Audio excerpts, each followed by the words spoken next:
Moi, je suis de ceux qui pensent que dans la vie, quelquefois, vaut mieux ne rien avoir que avoir des choses qui vous font manquer la paix. Vaut mieux avoir les mains libres que porter des choses qui sont complètement inutiles. Dans la vie, quelquefois, vaut mieux ne pas avoir de boulot en attendant un boulot que de rester dans un boulot où tu es misérable, espérant pouvoir avoir un nouveau boulot pour partir. Je sais que les gens disent il faut être responsable dans la vie, quand tu as des factures et tout le bazar. Tu ne peux pas quitter un boulot pour rester les mains bredouilles. Il faudrait d'abord s'assurer qu'on a des connexions, qu'on a une opportunité venant quelque part pour y aller. Moi, je pense que c'est pas toujours correct. C'est bien, c'est logique, ça semble intelligent, mais l'intelligence ne forme pas la vie. La vie en soi est au-delà de l'intelligence. Sinon, les gens intelligents comprendraient déjà la vie. En réalité, quelquefois, il faut laisser passer ce qu'on a. Il faut laisser partir ce qu'on a pour avoir quelquefois ce qu'on désire. Ceci est valide aussi pour ceux qui sont dans des conditions de partenariat amoureux, partenariat de je sais pas quoi là. Vous êtes maltraité, vous vous sentez pas bien. Je sais, souvent on dit on attend voir une autre personne, une tierce personne se présente pour finalement dire ok, je pense que voilà, je veux changer de navire. Moi je pense que parfois, il faut partir pour soi-même.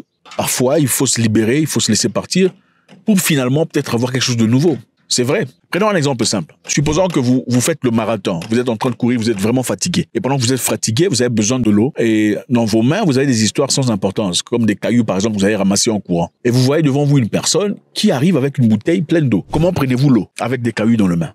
Ce n'est pas possible. Il faudrait jeter les cailloux qui n'ont aucune importance pour finalement prendre la bouteille d'eau qui vous est très chère en ce moment-là. Je pense que c'est ça. Félicitations au Niger, très intéressant. Le Niger a atteint un tournant économique majeur. On dit que le Niger est en train de faire 3 fois les recettes qu'il faisait avec le pétroleum qu'il en faisait avec les Français. Félicitations, Piyamakofi. Piyamakofi veut dire clap your hands, c'est-à-dire il faut applaudir en Swahili. Le Swahili est la langue la plus parlée en Afrique. C'est une très belle langue. Parlée quelque part au Kenya, en Tanzanie, une partie de la République démocratique du Congo, au Rwanda, au Burundi, une partie de la Mozambique, c'est très intéressant. Je pense que une langue qu'il faudrait considérer, sans doute. Le Niger a atteint un tournant économique majeur grâce au pétrole. Le Niger a franchi une étape économique importante. En effet, le ministère du Pétrole a annoncé que les revenus pétroliers ont triplé en cours de 4 dernières années, avec une production atteignant 20 millions de barils en 2024. Félicitations. Donc, le ministère pense que le Niger fait 3 fois plus d'argent, 3 fois plus de production qu'ils en faisaient avec les Français. Le Niger est un pays colonisé par les Français, vous le comprenez tout à fait. C'est la raison pour laquelle ils parlent français. À l'instar d'autres pays francophones, les Français sont venus en Afrique, ils ont colonisé, comme leurs amis anglophones et autres, dans l'objectif de gagner, de voler, de prendre. C'était ça l'objectif, c'était simple. On vous a pris vos langues, on leur a ravi leur identité, on leur a imposé le français comme langue officielle et la culture française. On a aussi imposé, comment vous appelez ça, manger le stinky cheese, là c'est quoi, les fromages là qui puent et tout le bazar. Enfin bref, c'était un peu ça. Mais avec ça, après avoir été battus, bousculés, dérangés, on leur a fait signer un papier disant si vous voulez l'indépendance dans les années 60, vous êtes obligé de signer ce bout de papier. Le bout de papier dit simplement, nous allons garder nos troupes chez vous. Secondo, nous allons manager votre économie pour vous. Tertio, vous allez vous servir de la monnaie imprimée chez nous. C'est une idéologie du général de Gaulle. Si vous ne voulez pas, dans ce cas, votre indépendance ne sera pas vraiment une indépendance. Et comme dans beaucoup de cas de beaucoup de pays africains, ils ont finalement accepté. Okay? Dans toute personne leader qui se présentait avec des idéologies contraires aux avancements à l'intérêt français se trouvait facilement abattu ou dérangé. C'est un peu ça. Mais maintenant, les choses ont changé à l'arrivée de ce général ici. Général Tiani, arrivé au pouvoir, son souhait le plus élémentaire était celui de bénéficier le Niger d'abord. Je vous rappelle qu'à la présence française, l'uranium nigérien coûtait 0,80 $ le kilogramme. À 200 € le kilogramme. Pour les Nigériens, 0,80 $. Pour les Canadiens, 200 €. Ça vous dit tout sur comment on vous considère et on vous prend, n'est-ce pas? Alors, à l'arrivée de ce monsieur-ci, c'est général, il a dit niet, ça ne se fera plus. Vous venez chez nous avec respect ou vous prenez vos clics et vos claques, vous vous taillez. C'était aussi simple que ça. Aujourd'hui, l'uranium nigérien coûte autant que l'uranium canadien. Secondement, rentrons dans notre histoire. Le Niger est en train d'avancer, de progresser. Qu'est-ce qui a changé en 4 ans? Comment ça se fait qu'en 4 ans, ils peuvent faire 3 fois plus l'argent qu'ils faisaient dans le passé? Cette augmentation intervient alors que le pays s'est engagé sur une nouvelle voie d'autodétermination économique, marquée par une prise de distance claire, visible, vis-à-vis de l'influence française. C'est-à-dire, avec les Français, on faisait beaucoup moins d'argent qu'on en faisait. Vous voyez un peu ce qu'on disait. Quelquefois, quelqu'un vient dans votre vie, vous pensez qu'elle est là pour vous aider. C'est elle qui vous pousse à aller de l'avant. Mais en retour, en réalité, ce n'est pas ça. Vous pouvez faire beaucoup mieux sans cette personne. Quelquefois, dans la vie, vous avez peur pour rien. Dans la vie, quelquefois, on a peur à tort. On ne comprend pas qu'on peut faire mieux soi-même. Dans la vie, quelquefois, il faut quitter un business pour commencer un truc à soi. C'est peut-être qu'avec le temps qu'on réalise qu'on a attendu beaucoup trop longtemps pour y arriver. Alors, le Niger est parvenu à le faire par 3 moyens. Quels sont ces 3 moyens? Intensification des opérations sur le bloc Bilma R5, R6 et R7, exploités par la société nigérienne Pétrole Sonidep. Donc les Nigériens ont commencé à exploiter plus que d'habitude. Investissement massif dans la main-d'œuvre locale. Les ingénieurs techniciens nigériens, réduisant ainsi la dépendance de l'expertise étrangère. C'est-à-dire le Niger a compris qu'on ne peut pas développer un pays seulement en s'enrichissant. On développe le pays en enrichissant sa population, intellectuellement, mentalement, socialement, communautairement. Ce n'est pas en enrichissant sa famille. Ils ont compris que pour développer le Niger, ce n'est pas une question de moi en tant que président. Il faut impliquer impérativement la population. Et comment on l'implique? En la formant, en lui donnant les choses dont il a nécessaires, en lui donnant, lui attribuant les objets, les outillages nécessaires pour y arriver. Et ces outillages ici, c'est la formation des Nigériens. Les Nigériens sont maintenant formés, c'est-à-dire le Niger dépend de moins en moins de ressources étrangères.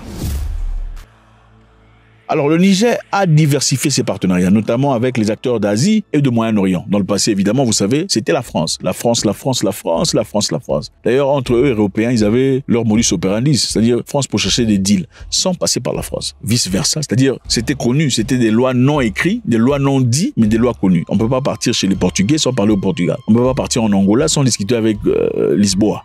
On ne peut pas partir au Nigeria sans parler avec... C'était comme ça. Mais là, maintenant, le Niger a fait quoi? Ok, l'Occident peut attendre. On va parler avec le Moyen-Orient. Et l'Asie, c'est avec eux qu'on va traiter. Donc, encore une fois, le 3 moteurs. Intensification des opérations. Ils travaillent beaucoup plus que dans le passé. Diversification de partenariats. Ce n'est plus seulement l'Europe. On voit aussi le Moyen-Orient et l'Asie. Troisièmement, formation des locaux. C'est eux qui sont au four au moulin. On ne va pas chercher des Roumains, des mercenaires pour venir protéger. Les gens sur place sont formés. Les mêmes formations que les mercenaires peuvent avoir, ceux-là aussi peuvent avoir. On peut les sponsoriser pour le faire. C'est comme ça. On investit dans la population locale. Si vous ne pensez pas que le Niger est un pays intéressant, je pense qu'au moins les membres de son gouvernement peuvent vous convaincre pour dire les choses autrement. Récemment d'ailleurs, il y a eu accusation. Le Niger a accusé une entreprise chinoise qui travaille en collaboration avec eux au Niger d'inégalité salariale flagrante. C'est-à-dire une entreprise chinoise qui travaille au Niger, juste à présent. Les employés nigériens pour des postes équivalents $ le mois, contre 8 678 $ le mois pour des expatriés chinois, soit à peu près 7 fois plus. C'est-à-dire pour un travail d'ingénieur où le Nigérien recevait 1 200 $ le mois. Le Chinois recevait 8 000 $. Le gouvernement nigérien a dit niet, on ne fait pas ces bêtises ici.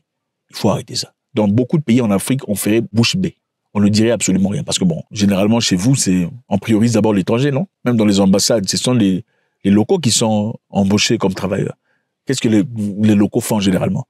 Ils sont là pour vilipender, pour dégrader, pour minimiser, pour dénigrer les leurs. C'est tout ce qu'ils font, pour faire plaisir aux Blancs. C'est comme ça qu'ils fonctionnent. Dans les ambassades, c'est comme ça. Ils parlent des Noirs comme si c'était des animaux auprès des Blancs, n'est-ce pas? Ah non, je ne crois pas. C'est des choses incroyables. Moi, je suis même parti dans un consulat pour avoir un visa. Mais c'était bizarre. La personne que j'ai rencontrée devant moi, c'était un Noir comme moi, qui me connaît depuis longtemps, mais la façon dont elle m'a parlé, ça m'a choqué. Oh non, on ne sait pas si tu vas partir, tu vas rentrer. Mais toi, tu me connais, tu sais que j'ai rentré à l'époque quand j'avais encore besoin de visa. Tu me connais, ça fait 100 fois que je suis parti rentrer. Et regardez mon visa. Non, tu vois. Ah, jusque le Blanc lui-même est venu et dit, mais finalement, qu'est-ce qui s'est passé? Montrez-moi son passeport. Le Blanc a regardé le passeport. Mais monsieur, c'est un bona fide. Il faut le laisser partir. Pendant que le Noir, qui me connaissait depuis longtemps, a dit, je ne sais pas si tu pars, tu vas rentrer. Madame, je suis parti combien de fois je suis rentré? Et c'est comme ça qu'on ne respecte pas les Noirs. Parce que les Noirs, quand vous travaillez pour un Blanc, vous devenez plus méchant que l'homme blanc, vous-même. C'est ça. Alors, qu'est-ce qui s'est passé? Ils ont dit, il faut payer les Noirs comme vous payez les Chinois. Si vous ne faites pas ça, on va vous chasser. Les postes à responsabilité étaient majoritairement confiés aux expatriés, les Nigérians étant écartés des fonctions managériales. C'est-à-dire, comment ça se fait qu'il y a seulement des managers chinois? Il n'y a pas de Nigériens. D'abord, vos salaires sont beaucoup plus larges. Secondo, vous êtes les managers, il n'y a pas... Attendez, il faut arrêter. Vous pouvez aller faire ça au Kenya ou dans des pays comme la RDC et tout ça. Les républiques bananières comme je ne sais pas quels autres. Pas ici. Ils ont refusé. Vous ne faites pas ça ici. Allez faire ça en Éthiopie, vous ne faites pas ça ici. Ok? Les managers doivent aussi être nigériens. Les salaires doivent être équilibrés. Aucune formation approfondie, ni promotion, ni transfert technologique n'était proposé aux employés locaux, freinant le développement des compétences nationales. Donc l'objectif ici, c'est quoi? On a fait venir des Chinois pour travailler avec des Nigériens dans l'objectif d'exploiter ce qu'il y avait. Malheureusement, ces étrangers ont commencé à se faire payer des salaires énormes. Secondo, ils ont gardé tout ce qu'il y avait comme opportunité managériale. Tertio, il n'y avait pas de transmission ou de transfert de technologie. Quand vous faites appel à une personne étrangère pour vous aider à faire quelque chose. On signe aussi des histoires qui disent on a besoin de transfert de technologie. C'est-à-dire, on va pas seulement rester ici à attendre que vous fassiez les choses pour nous, sinon on deviendra esclave pour toujours. Comme on a fait en Éthiopie, par exemple. Ils ont construit des rails. Construit des rails et des trains. Mais quand il y a besoin de mise à jour, de réflexion, d'ajustement, il faut toujours faire appel aux Chinois pour le faire. C'est-à-dire, vous devenez client à vie. Au Niger, on a dit non, il faut transférer la connaissance aux locaux. Ils ont besoin de le faire. Parce qu'en fin de compte, ce n'est pas seulement qu'on vous a payé, c'est aussi pour l'intelligentsia. Mai 2025, le gouvernement ordonne le CNP de résilier le contrat des expatriés ayant dépassé la limite légale d'1 an.